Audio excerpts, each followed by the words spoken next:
Barbara. I'm Cheryl. And I'm Naima. We're three Black moms.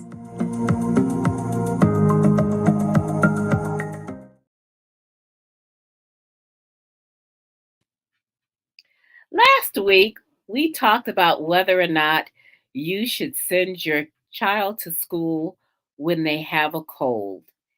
And we really probably have all done it. In fact, when I mentioned it to my daughter, she even said, "Oh, you used to make me do that." But I think that, conventional wisdom has changed probably post COVID. So now we're always thinking, is it just a cold? Is it COVID? Is it a fever? But aside from that, sometimes parents, in fact, many times parents send their kids to school because they absolutely have to go to work. The child is not old enough to stay by themselves, and they don't have anyone to really rely on. So I wanted to talk today, Naima and I, it's just the two of us again, about who can you count on in an emergency? Who has your back? And how can we start out getting those people together and those things together so that maybe if something happens and you have to go to work, who do you have who can maybe come and stay with your kid? Because it's very elitist to say, oh, just stay home or work from home, or if this isn't working out for you, find another job. Because some of us may be living really paycheck to paycheck. And if you miss a day, it means that maybe your kid doesn't get that meal. It's not like, oh, they don't get, that Xbox or whatever they wanted. It's between eating and heating. And you can't afford to just call in sick.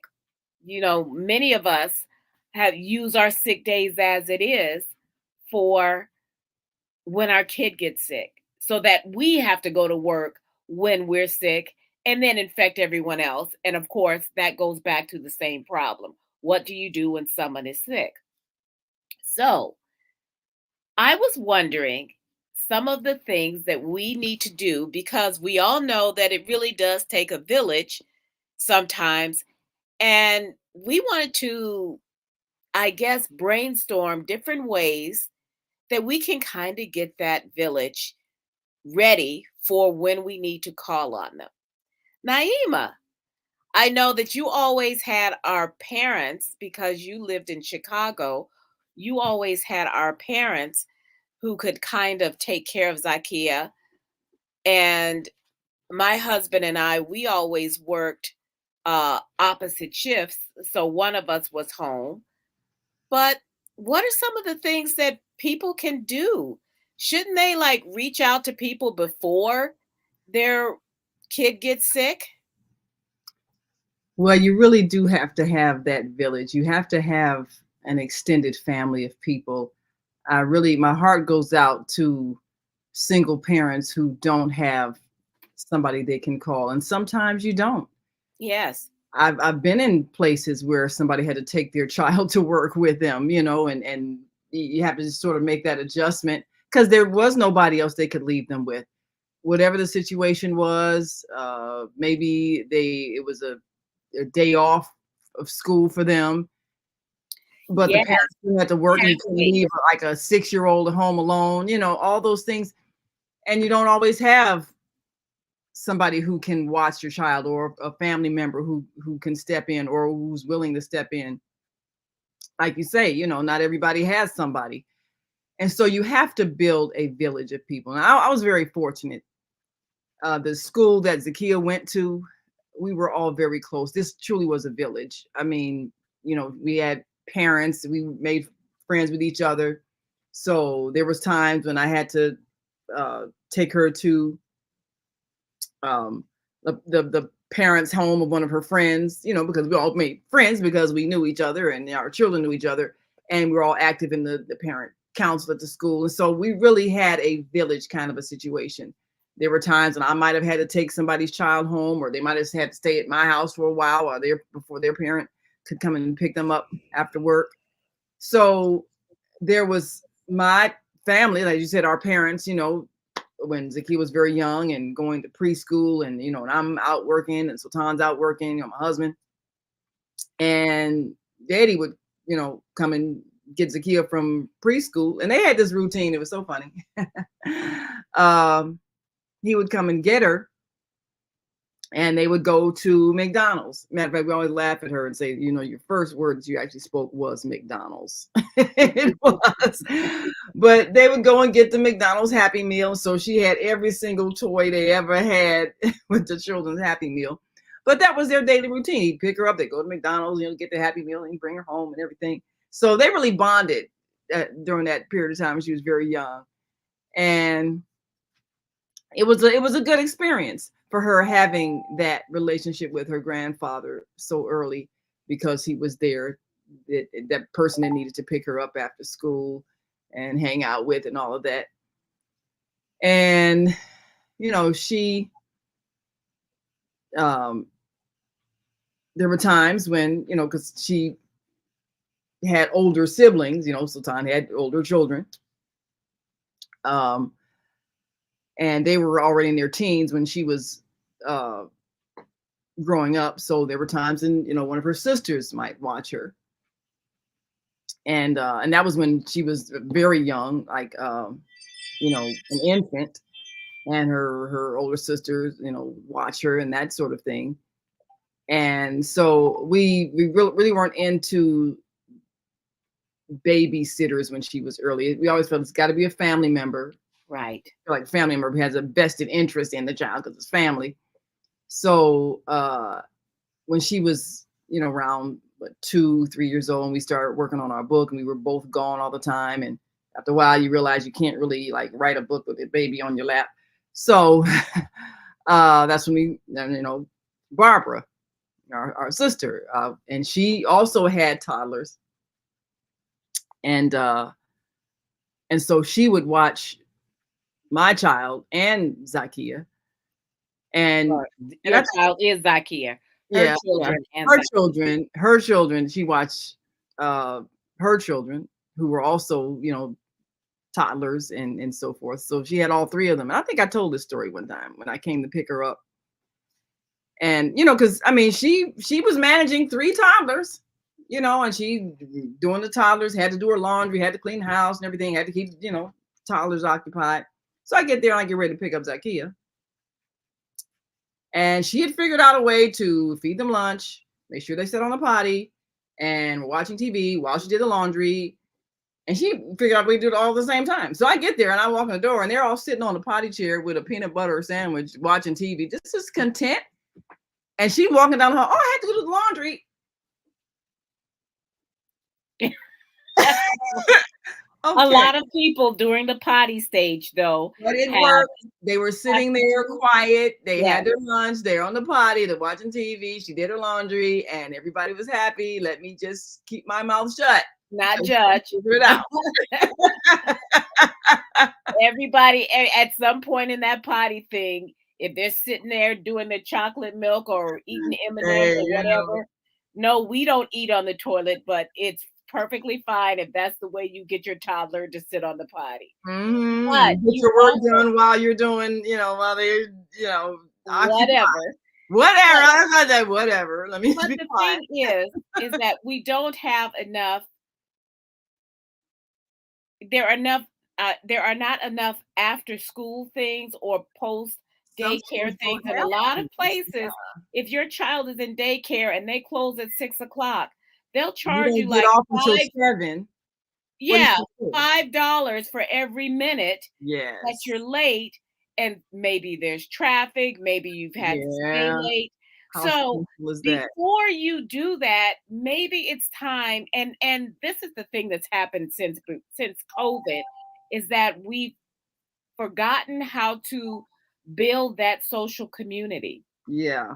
And so I remember when Sarah was first born, or I was getting ready to have her, the lady two doors down wanted to um, watch her. And she said something at one point slightly racist. I mean, she, because that's what old white ladies do. But the thing I don't is, know. she never really watched her because she had a bad heart.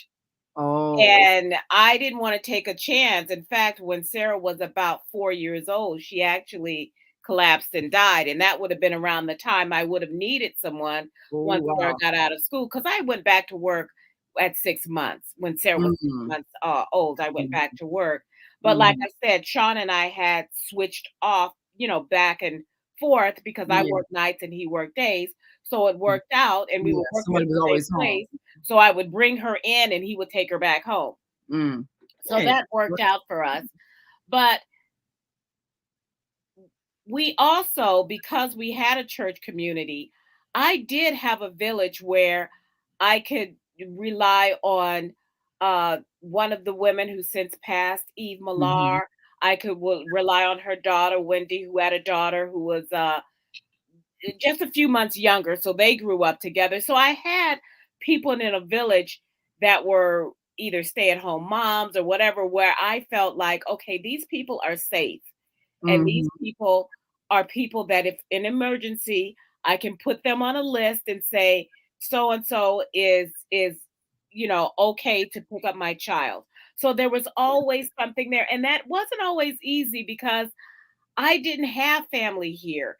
Sean had Mhm. family here, but both of his sisters lived out in the suburbs. Far, yeah. Even though they were also on the list, but it wasn't one of the things where Mhm. I'm gonna be 5 minutes late, can you come and get her? No, it's Right, more and they're an hour Mhm. away Yeah, drive. exactly, Yeah. exactly. So you need to cultivate, and like I said, it's not that easy to do all the time because you gotta ask hard questions. You gotta watch obviously, if they have kids around your age, that's probably best. Watch how Yeah. they deal with their kids. Are they spankers? Are they, Yeah. do they kind of let them run wild?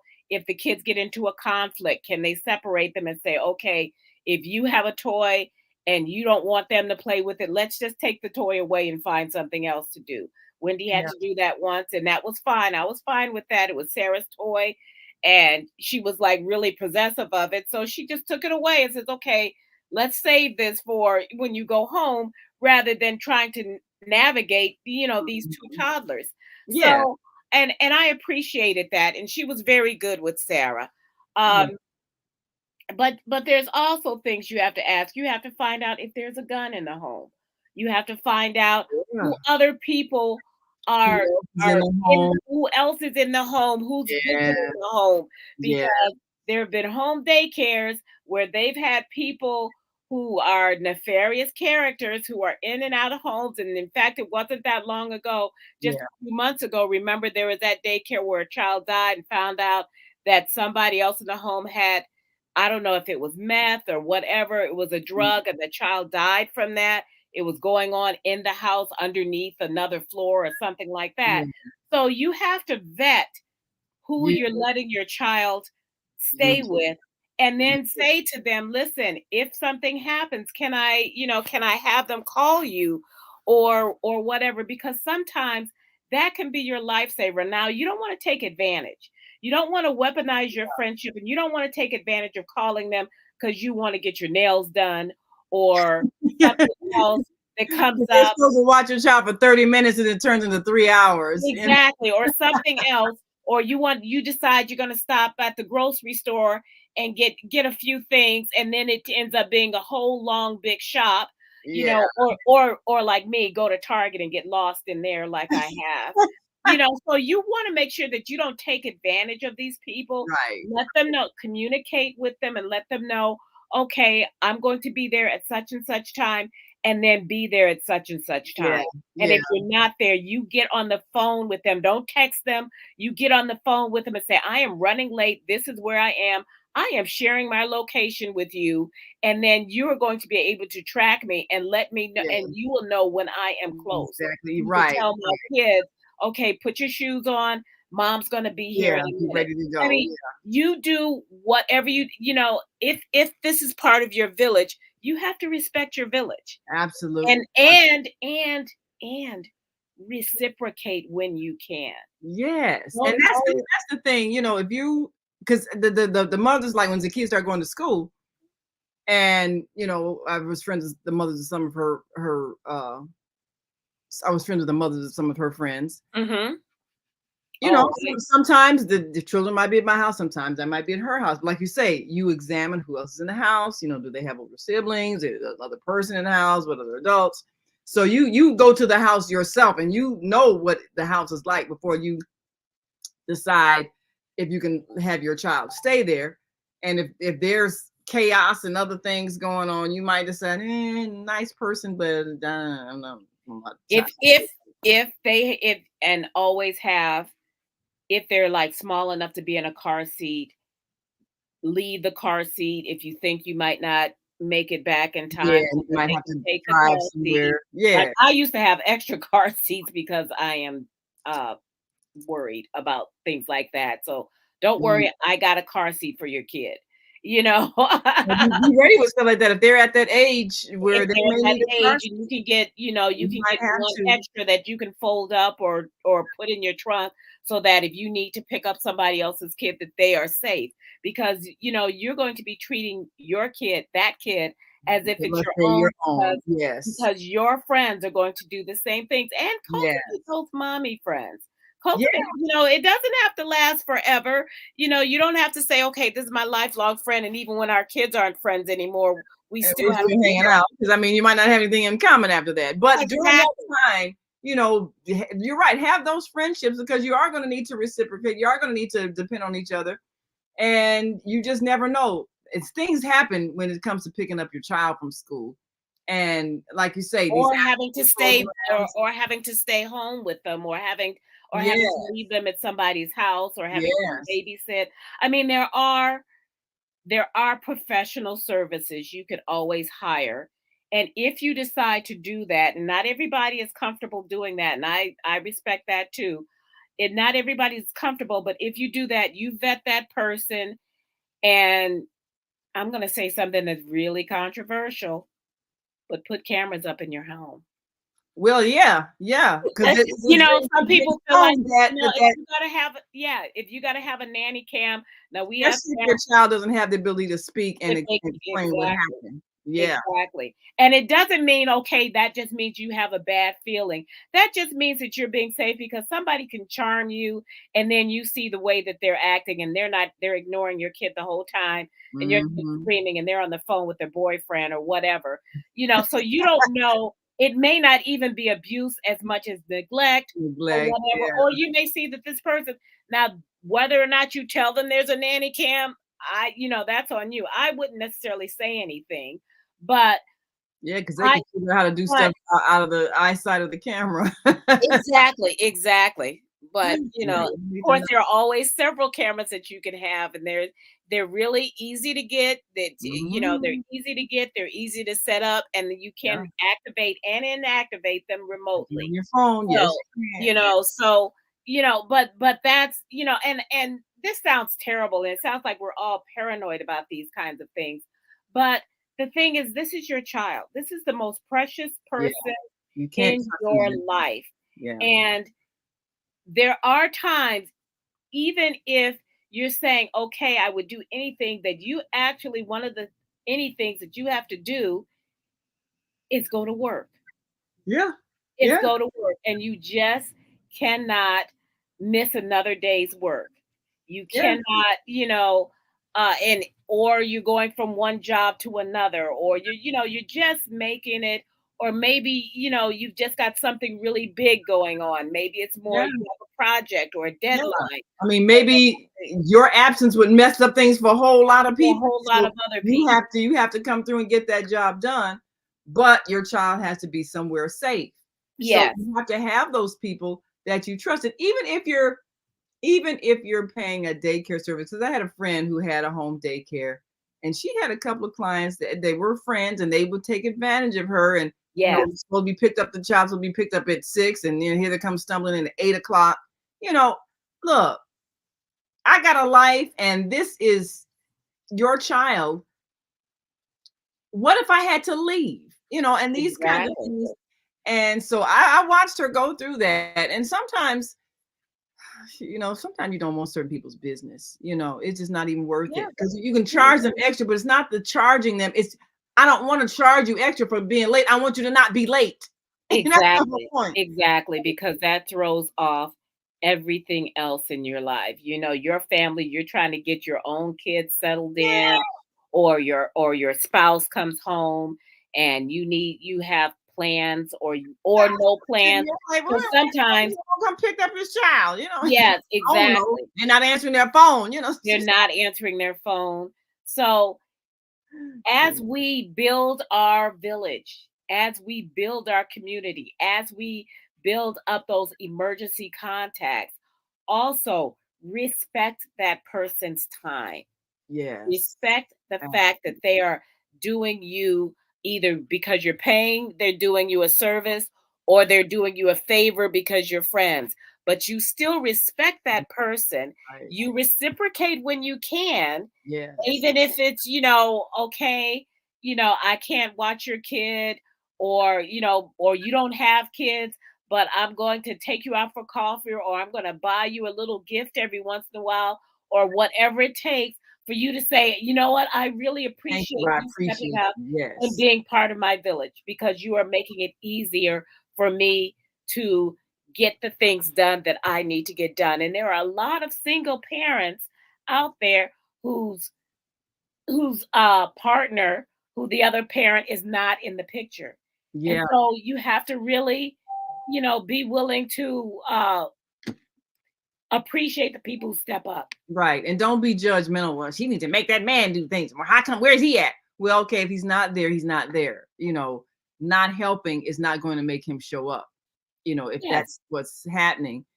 And I see a lot of that kind of judgmental attitudes with mothers that are doing the best they can. Maybe their partner is not available for whatever reason, but you don't punish the child by not helping. that's right. That's right. So go ahead and help because this is a child that's growing up into this society. What are they going to give back to us? They're going to give back to us what we gave them. So if we're mean to them, neglectful of them, cruel to them, guess what we're going to get Or back? just saying things that they don't need to hear about Yeah, their parent, right. their other parent, or Yeah, their mother, because people say yeah. things. And let me tell you, and we have said this many times on this show, your kids hear everything. Everything. They hear everything, and They're eventually not they'll looking at repeat you, it. they're listening. And you think yeah, I don't know. Look how she keeps this child. Never brings any food over with her and you know, raggedy. I mean, you're talking about you're on the phone talking about the child's Mhm. parent, somebody else, because you're resentful because you didn't really want to watch them again, and here you are. Don't do things to somebody if you don't want to do it. If it's not in your heart, because then you're going to end up being not nice. So just say no if That's it's not really in your heart. exactly Better right. to not do it than to do it with meanness. And Exactly. causing Don't, and that's part of being in a village too. yeah. If you're not willing to do something, don't volunteer, Yes. because a lot of people volunteer, and then when you ask them, then they can't do it. Yeah. I had people who would volunteer to watch Sarah when she was a baby, but I would have had to take her to their house, which I didn't know anything about, instead of them coming to my house, which I Right. did You know have it about, set up all for your child and everything, and everything was baby proofed, including the Right. furniture. Right. So don't volunteer, and don't do it if you don't want to do it. Just Right. don't do it. Yeah, just Just, don't do it. no is a complete sentence, and people would rather, even if they're mad that you won't do something, even if you say, "Well, you're not doing anything, why can't you do?" You know what? That's part of the respect. Yeah, That's part I of the don't wanna respect. do it. "Oh, you home all day, you ain't doing nothing." "Yeah, but Right. I don't wanna do I it. value my No, private time. I don't wanna watch your child." I mean, they have a right to say no. People have a right to say no. yes, they It's have a better right that to you say say no no. than their actions are like no. You bring your child over there and then your child gets neglected because they didn't You wanna get do it. neglected, the cat scratches them, the dog bites them, whatever happens, you know, as you're building your community, and And you're building your community, which means you're part of that community and you're going to reciprocate.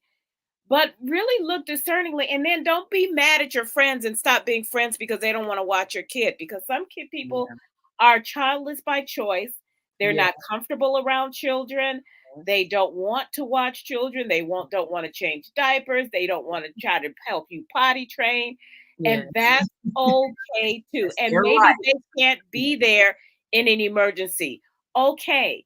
They may have your back in other ways. They may have your back when your car gets a flat tire. They Yeah. may have your back when, you come up short on the rent money and they can lend you a few bucks till next week. Yeah. They may have your back in other ways. So understand and don't get upset when some people can't do everything, Yeah. or because there's all kinds of community. That's There are a true. lot of people that I have that I wouldn't have thought to even ask, to watch my daughter, but I would ask them if I needed them for something else, Right. you Right. know, Yeah. and they would ask me for other things, and I was Right. fine with that, Right. So there are no one size fits all, and everybody is your everything. You're Right. cultivating your community, and you're doing this before you need that Yeah. emergency call so that you can say to someone, when your child is, can I put you down as a emergency contact? I had other friends who, their son, I was an emergency contact, and they just Mhm. told me, I said, that's cool. That's fine. If something happens and they need to get in touch with me, yes, I will go and get him as long as I'm on that list, it's fine. So I mean, I've been an emergency number. Like if somebody, if the ADT alarm system goes off, mhm, we can't mhm. reach, then the people call me. Okay, so and so's alarm went off, and we can't reach them. So I mean, like you said, there are different things that people do for each other, and not everybody does everything. But like you say, have your list of who does what in an emergency. Okay, this person will come and uh, jump my car if the battery's dead. This person will pick up my child if I'm late. This person, can loan me a couple of $100 to payday. This person, I mean, whatever it is that you may need your friends for, but And like if your friends loan you money, don't make them chase you for it. make sure yes, do Don't not make ever, anybody chase you for money. You yes, give them that money the second you get it, and don't right. say, "Well, they don't need We're it," but friends. ever Right. They don't rationalize. need it. No, no, no, no. Yeah, And reciprocate, because you can have friends where you loan them money, but they ain't never got it. And you start going, wait a minute now, And then you have friends where, okay, I loan it to you, you loan it back to me, I'm gonna loan it back to you, you don't loan it to me. And you don't even think about it because you trust each other that way. But you definitely, you never want to take advantage of a friend who never says no, because sometimes they may want to say no. And you should know if you have perhaps relied too much on somebody, overstep. especially. Yes, especially when I don't know if I might have something else to do. You know, if Back you off, hear a no, then just back off and and don't take it personally. don't take it Don't personally, take it personally. because it's not personal, and they'd rather retain the friendship. So do that. But we've got to go. It's that time. And we want you to make sure you like and subscribe to our YouTube channel and our Facebook page, Three Black Moms. Join us here next time. We will be here Christmas Eve for Three Black Moms. And until then, I'm Naima. I'm Cheryl, and I want to give a shout out to our sister Barbara. Big prayers for you. Yes. And we are 2 of 3 Black moms. Bye. See you next time.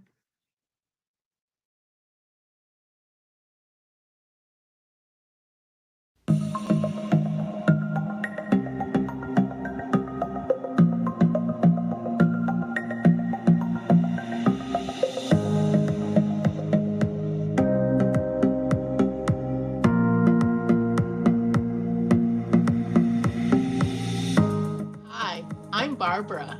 I'm Cheryl. And I'm Naima. We're 3 Black Moms.